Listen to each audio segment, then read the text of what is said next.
सभी साथियों को जया एकादशी व्रत की बहुत बहुत शुभकामनाएं। जया एकादशी माघ मास के शुक्ल पक्ष की एकादशी को मनाई जाती है। यह व्रत भगवान श्री विष्णु को समर्पित है और इसे बहुत पुण्यदायक व मोक्षदायी माना गया है। शास्त्रों के अनुसार इस एकादशी का व्रत भूत प्रेत बाधा, भय और पापों से मुक्ति दिलाने वाला माना गया है। जया एकादशी का व्रत करने से हजारों अश्वमेध यज्ञों के बराबर पुण्य प्राप्त होती है। प्रिय साथियों, कथा को अंत तक अवश्य सुने।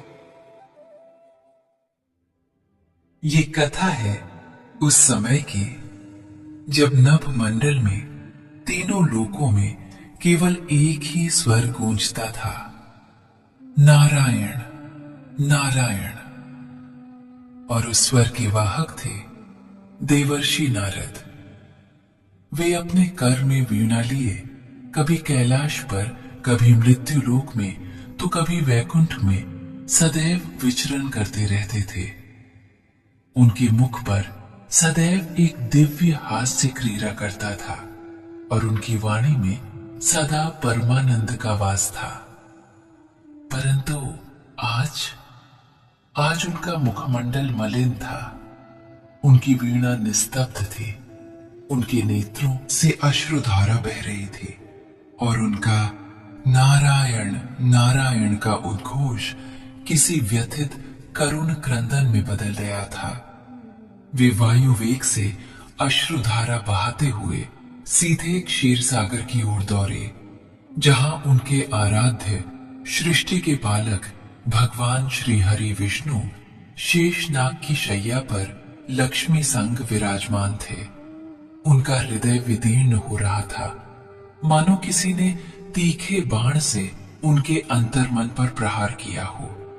उन्होंने ऐसी पीड़ा कभी नहीं देखी थी, ऐसी भयानक, ऐसी अकल्पनीय, ऐसी असह्य पीड़ा जिसकी कल्पना मात्र से भी देह सिहर उठे। प्रभु, हे मेरे नाथ, हे दीन बंधु, रक्षा करो, रक्षा करो। नारद जी ने वैकुंठ के द्वार पर ही चीत्कार कर दिया। उनके बाल बिखरे हुए थे, उनकी दिव्य आभा मटमैली पड़ गई थी। उनका ये रूप देखकर स्वयं देवी लक्ष्मी भी विस्मित रह गईं। भगवान विष्णु जो सर्वज्ञ हैं, मंद मंद मुस्काए। उन्होंने अपने प्रिय भक्त को अपने पास बुलाया। आप नारद, क्या हुआ मेरे वत्स? तुम इतने विचलित क्यों हो? उनकी वाणी में वो माधुर्य था जो ब्रह्मांड के समस्त दुखों को हर लेने की क्षमता रखता था। परंतु आज नारद पर उसका भी प्रभाव नहीं पड़ा। नारद जी श्री हरि के चरणों में गिर पड़े। उनके अश्रु भगवान की चरण कमलों को भिगो रहे थे। हे प्रभु, मैं ये दुख सहन नहीं कर पा रहा। मैंने तीनों लोकों में भ्रमण किया है, स्वर्ग के ऐश्वर्य देखे हैं, मृत्यु लोक की नश्वरता जानी है और पाताल के रहस्य भी समझे हैं। परंतु जो दृश्य मैंने अभी अभी देखा है, वो मेरे रोम रोम को कंपा गया है। मेरी आत्मा कांप उठी है। भगवान विष्णु ने अपने हाथ से नारद के सिर पर स्नेह पूर्वक फेरा। बताओ नारद, तुम्हें किस दृश्य ने इतना व्यथित किया है? प्रभु, नारद ने हिचकी लेते हुए कहा, मैंने अभी अभी प्रेत लोक के निकट एक ऐसी आत्मा को देखा है, ऐसी पीड़ा में छटपटाते हुए कि मेरे मन में दया का सागर उमड़ पड़ा है। वो आत्मा मानो ज्वालाओं से घिरी हो त्राही त्राही कर रही थी। उसके शरीर का कण कण कष्ट से विलाप कर रहा था। उसकी चीखें ऐसी हृदयवेधी थीं कि मेरे हृदय का धैर्य टूट गया। उसकी आंखों में भय, पश्चाताप और असहनीय कष्ट के अतिरिक्त कुछ भी नहीं था। वो निरंतर एक ही बात दोहरा रही थी, मुक्ति, मुक्ति। पर प्रभु, उसे देखकर ऐसा लगता था मानो उसे युगों युगों तक इस पीड़ा से छुटकारा नहीं मिलेगा। उसका रूप इतना बेभत्स था कि मैं उसका वर्णन नहीं कर सकता। उसका शरीर शत विक्षत, मानो असंख्य सर्पों ने उसे डस लिया हो और उसकी अग्नि कभी बुझती न हो। उसकी हर सांस एक असहनीय पीड़ा थी। क्या कोई आत्मा इतनी पापी हो सकती है कि उसे ऐसी भयानक गति मिले? क्या उसकी मुक्ति का कोई मार्ग नहीं है प्रभु? मेरा हृदय फट रहा है उसे ऐसी दशा में देखकर। नारद ने अपने हाथ जोड़ लिए और उनकी आंखों से अनवरत गंगा जल के समान पवित्र अश्रु बहते रहे। भगवान विष्णु ने शांत और गंभीर स्वर में कहा, नारद, मेरी बात ध्यान से सुनो। तुम जिस आत्मा की बात कर रहे हो उसका नाम कर्महीन था। वो मृत्यु लोक में कुंदन के नाम से जाना जाता था और उसके जीवन की कथा बड़ी विचित्र और दुखद है। भगवान विष्णु ने एक लंबी सांस ली और फिर अत्यंत करुणा से भरे स्वर में कुंदन की कथा सुनाना आरंभ किया। उनकी वाणी में तीनों लोकों का ज्ञान और समस्त जीवों के प्रति प्रेम झलकता था। कुंदन का जन्म एक छोटे से गांव में हुआ था, जहां के लोग सरल और मेहनती थे, परंतु जन्म से ही कुंदन का मन कठोर था। उसके भीतर करुणा का कोई स्थान नहीं था। बचपन से ही वो झूठ बोलने, चोरी करने और दूसरों को सताने में आनंद पाता था। उसके माता पिता ने उसे बहुत समझाया, नीति और धर्म का पाठ पढ़ाया, परंतु उसके मन पर कोई प्रभाव न पड़ा। नारद ने सुना और उनके मुख पर आश्चर्य के भाव आए। पर प्रभु, माता पिता के संस्कारों का तो प्रभाव पड़ता है। विष्णु ने कहा, हाँ नारद, परंतु कभी कभी जीव अपने पूर्व जन्म के कर्मों के कारण एक अलग मार्ग चुनता है। कुंदन के पूर्व जन्म के संस्कार भी अच्छे नहीं थे। वो बड़ा हुआ और उसके पाप कर्मों में वृद्धि होती चली गई। उसने गांव के भोले भाले लोगों को ठगना शुरू किया। वो ब्याज पर पैसे देता और फिर उन्हें छल कपट से लूट लेता। उसकी बातों में मिठास होती, परंतु उसके कर्मों में विष मिला होता था। उसने कई परिवारों को उजाड़ा, कई लोगों के घरों में आग लगाई, किसी की बेटी का विवाह रुकवा दिया तो किसी के बेटे को झूठे आरोप में फंसा दिया। वो कभी किसी दीन दुखी पर दया नहीं करता था। यदि कोई भूखा उसके द्वार पर आता तो वह उसे दुत्कार कर भगा देता। यदि कोई वृद्ध सहायता मांगता तो उसे उपहास का पात्र बनाता। उसका हृदय पत्थरों से भी अधिक कठोर हो गया था। नारद की आंखों में फिर से अश्रु आ गए। इतना पापी, इतना क्रूर! हे प्रभु, फिर तो उसे ऐसी ही गति मिलनी चाहिए थी।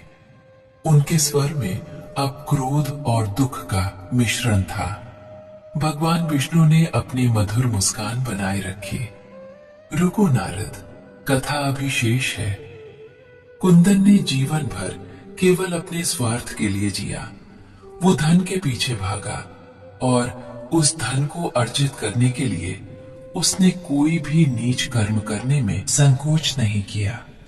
उसके पास अब धन तो बहुत था, परंतु उसे कोई प्रेम करने वाला नहीं था। लोग उससे डरते थे, घृणा करते थे, परंतु कोई उसका सम्मान नहीं करता था। वो अकेला था, अपने ही पापों के जाल में फंसा हुआ। समय बीतता गया और कुंदन वृद्ध होने लगा, परंतु उसकी बुरी आदतें नहीं छूटी। उसके कर्मों का फल भी उसे भोगना पड़ा। उसकी सेहत गिरने लगी। उसके शरीर में कई रोग घर कर गए। परंतु उसने फिर भी किसी संत का सानिध्य नहीं लिया, किसी देव मंदिर में जाकर प्रायश्चित नहीं किया। फिर आया एक दिन, फाल्गुन मास का शुक्ल पक्ष। वो दिन था जया एकादशी का। कुंदन उस दिन भी अपने व्यापार के लिए एक गांव से दूसरे गांव जा रहा था। वो थका हुआ था और उसे भूख भी बहुत लगी थी, परंतु वो अपनी आदत से मजबूर किसी के घर भोजन मांगने भी नहीं गया, क्योंकि उसे पता था कि कोई उसे देगा नहीं। मार्ग में एक विशाल वट वृक्ष के नीचे उसने एक व्यक्ति को बैठे देखा। वो व्यक्ति अत्यंत क्षीण काय था। उसके वस्त्र फटे हुए थे और उसकी आंखों में गहरी भूख की पीड़ा झलक रही थी। वो इतना दुर्बल था कि मानो उसकी सांसें बस किसी पल छूटने वाली हों। नारद ने उत्सुकता से पूछा, तो क्या हुआ प्रभु? क्या कुंदन ने उस पर दया की? भगवान विष्णु ने कहा, नहीं नारद, कुंदन ने पहले तो उसे अनदेखा किया। वो अपने रास्ते जा रहा था, अपनी भूख और थकान में खोया हुआ। परंतु जैसे ही वो उस व्यक्ति के पास से गुजरा, उस व्यक्ति ने एक गहरी आह भरी और उसका शरीर मानो कंपा उठा। कुंदन ने क्षण भर के लिए अपनी यात्रा रोकी। उसने उस व्यक्ति को देखा। वो व्यक्ति किसी भिखारी जैसा नहीं लग रहा था, बल्कि मानो कोई भटकता हुआ संत हो या कोई बड़ा यात्री जो दुर्भाग्यवश इस दशा को प्राप्त हुआ हो। कुंदन का कठोर मन, जो कभी नहीं पिघला था, उस क्षण कुछ विचित्र सा महसूस हुआ। शायद वो स्वयं भी बहुत भूखा था और दूसरे की भूख उसे अपनी भूख की याद दिला रही थी। उसके पास एक पोटली में 2 सूखी रोटियां थीं, जो उसने अपने लिए रखी थी। कुंदन ने सोचा, ये तो मर जाएगा, और अगर मर गया तो मुझे इसे यहां से हटाने में परेशानी होगी। ये स्वार्थी विचार उसके मन में आया, परंतु इसके साथ ही एक अत्यंत सूक्ष्म विचार और आया। यदि इसे एक रोटी दे दी जाए तो शायद ये जी जाए और फिर मुझे इसका सामना नहीं करना पड़ेगा। उसके मन में दया नहीं थी, केवल एक प्रकार की व्यवहारिक सोच थी। उसने बिना कुछ सोचे अपनी पोटली से एक सूखी रोटी निकाली और उस भूखे व्यक्ति की ओर बढ़ा दी। वो व्यक्ति अपनी अंतिम सांसों को समेटता हुआ उस रोटी को लेने के लिए हाथ पर आया। उसके हाथों में इतनी भी शक्ति नहीं थी कि वो उसे ठीक से पकड़ सके। कुंदन ने वो रोटी उसके हाथ में रख दी। वो भूखा व्यक्ति मानो जीवन का अमृत पाकर उसे खाने लगा। उसकी आंखों में एक पल के लिए कृतज्ञता का भाव आया, जिसे कुंदन ने शायद देखा भी नहीं। कुंदन ने तुरंत ही अपना मुख फेर लिया और अपनी बची हुई रोटी लेकर आगे बढ़ गया। उसे अपने द्वारा की गई इस मूर्खता पर पछतावा हो रहा था कि एक रोटी क्यों दे दी, अपनी भूख में कमी आएगी। नारद, उस दिन जया एकादशी थी। वो भूखा व्यक्ति वास्तव में किसी साधारण भूखे से अधिक था। वो एक तपस्वी था जो अपनी तपस्या के दौरान कुछ दिनों से निराहार था और अब उसका शरीर जवाब दे गया था। कुंदन का ये छोटा सा स्वार्थ प्रेरित कृत्य भी एकादशी के पुण्य काल में किया गया था। नारद की आंखों में अब एक नई चमक आई। तो क्या इतने से ही मुक्ति मिल जाएगी प्रभु? इतने घोर पापों के बाद भी? नारद ने पूछा। उनके स्वर में अब आशा थी, पर उनके हृदय में अभी भी उस आत्मा की पीड़ा का स्मरण था। भगवान विष्णु ने शांत और गंभीर स्वर में कहा, नारद, उस आत्मा ने जीवन में कभी कुछ अच्छा नहीं किया। परंतु जया एकादशी के दिन उसने एक भूखे को अन्न दिया था। जैसे ही भगवान विष्णु ने ये शब्द कहे, नारद जी रो पड़े। इस बार उनके आंसुओं में पहले की करुणा और दुख के साथ साथ एक अद्भुत विस्मय और आनंद का मिश्रण था। उन्हें ये जानकर अचरज हुआ कि कैसे एक छोटा सा कर्म, वो भी अनिच्छा से किया गया, इतना बड़ा प्रभाव डाल सकता है। उनके मन में विचार आया, हे प्रभु, आपकी लीला अपरंपार है। कैसे आप न्याय और दया के बीच संतुलन बिठाते हैं। विष्णु मुस्कुराकर कहते हैं, नारद, एकादशी का पुण्य जीवन भर के पाप धो देता है। भगवान विष्णु ने अपनी दृष्टि उस प्रेत लोक में की ओर केंद्रित की, जहां कुंदन की आत्मा अभी भी पीड़ा में छटपटा रही थी। उनके मुखमंडल पर एक अलौकिक तेज छा गया। ये केवल एकादशी का सामान्य पुण्य नहीं है नारद, भगवान ने आगे समझाया। एकादशी का व्रत जिसे श्रद्धा से किया जाए वो तो महान पुण्य देता ही है, परंतु जया एकादशी का महात्म्य ये है कि इस दिन किया गया कोई भी शुभ कार्य, चाहे वो कितना भी छोटा क्यों ना हो और चाहे वो किसी भी भाव से किया गया हो, उसका फल अतुलनीय होता है। कुंदन ने भले ही स्वार्थवश अन्न दिया हो, परंतु उस भूखे तपस्वी के प्राण बचाने में उसका वह कृत्य निमित्त बना। उस पवित्र तिथि पर किया गया वो दान भले ही एक छोटी रोटी का ही क्यों न था, वो सामान्य दान नहीं था। वो दान ब्रह्मांड की ऊर्जा से संयुक्त होकर उस आत्मा के कर्मों के फल को बदलने की शक्ति रखता था। नारद, ये मेरे विधान का एक अत्यंत सूक्ष्म परंतु महत्वपूर्ण नियम है। जब कोई आत्मा अपने जीवन में केवल पाप कर्मों में लिप्त रहती है और उसके पास कोई भी पुण्य नहीं होता, तब उसकी गति अत्यंत कष्टकारी होती है। परंतु यदि उसके जीवन में एक भी शुद्ध बीज बो दिया जाए तो वो समय आने पर वृक्ष बन सकता है। कुंदन के मामले में उसके सारे पापों का बोझ इतना अधिक था कि वो एक रोटी का पुण्य उस पर तत्काल प्रभाव नहीं डाल पाया, परंतु उस पुण्य ने उसके कर्म फल के सागर में एक लहर पैदा कर दी थी। वो लहर इतनी शक्तिशाली थी कि उसे नष्ट नहीं किया जा सकता था। और अब जब मैंने स्वयं तुम्हारे समक्ष उसके उस एक पुण्य का स्मरण किया है और तुमने उसके लिए इतना करुणा का भाव दर्शाया है, तब उस पुण्य की शक्ति जागृत हो उठी है। तुम मेरे परम भक्त हो और तुम्हारी करुणा भी मेरी ही करुणा का अंश है। तुम्हारे अश्रु और तुम्हारा दुख उस आत्मा के लिए एक प्रकार की प्रायश्चित का काम कर रहे हैं जो वो स्वयं नहीं कर पाया था।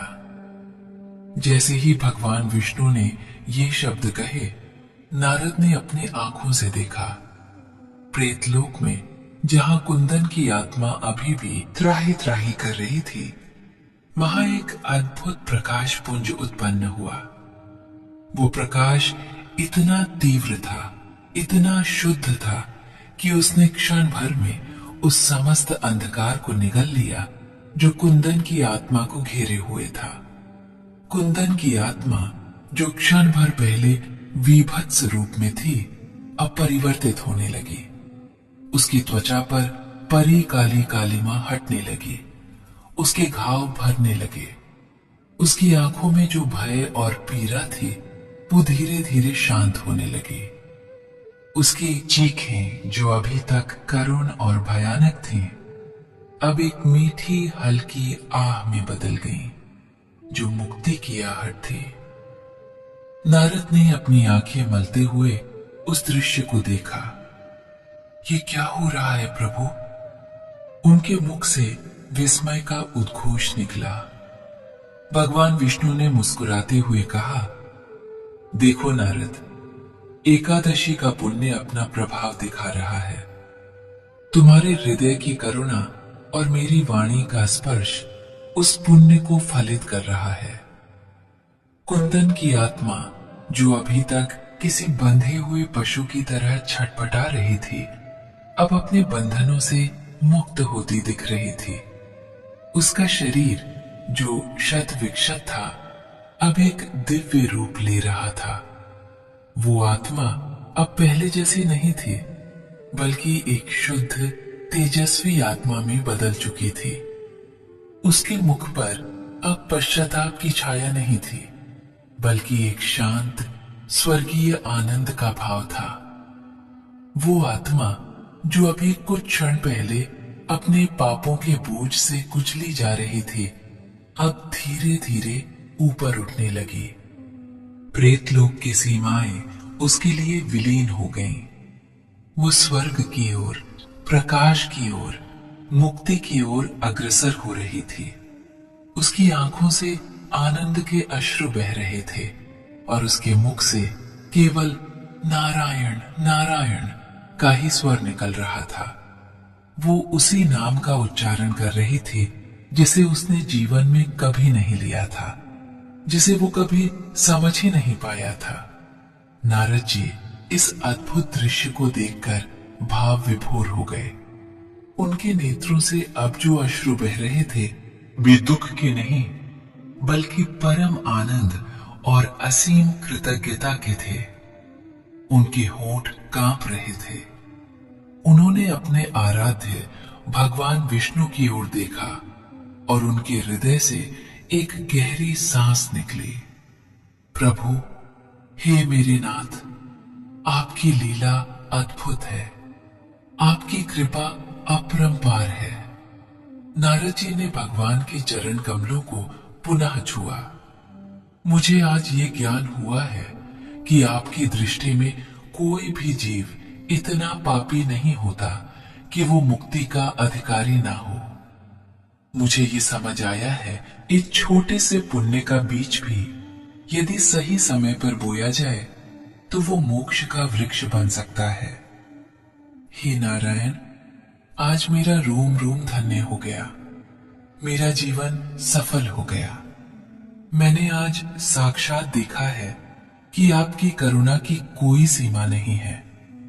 आपने मुझे ये सिखाया कि हर जीव में, चाहे वो कितना भी पथभ्रष्ट क्यों ना हो, एक चिंगारी होती है जो उसे पुनः सत्य की ओर ले जा सकती है। नारद ने अपनी वीणा उठाई, जो अब तक निस्तब्ध थी। उन्होंने अपनी वीणा के तारों पर अपनी उंगलियां फेरना शुरू किया और इस बार जो ध्वनि निकली वो पहले से कहीं अधिक मधुर, कहीं अधिक दिव्य थी। वो ध्वनि ब्रह्मांड के कण कण में गूंज उठी और वो थी नारायण नारायण नारायण। ये उद्घोष अब केवल आनंद का ही नहीं, बल्कि असीम ज्ञान और परम शांति का प्रतीक बन गया था।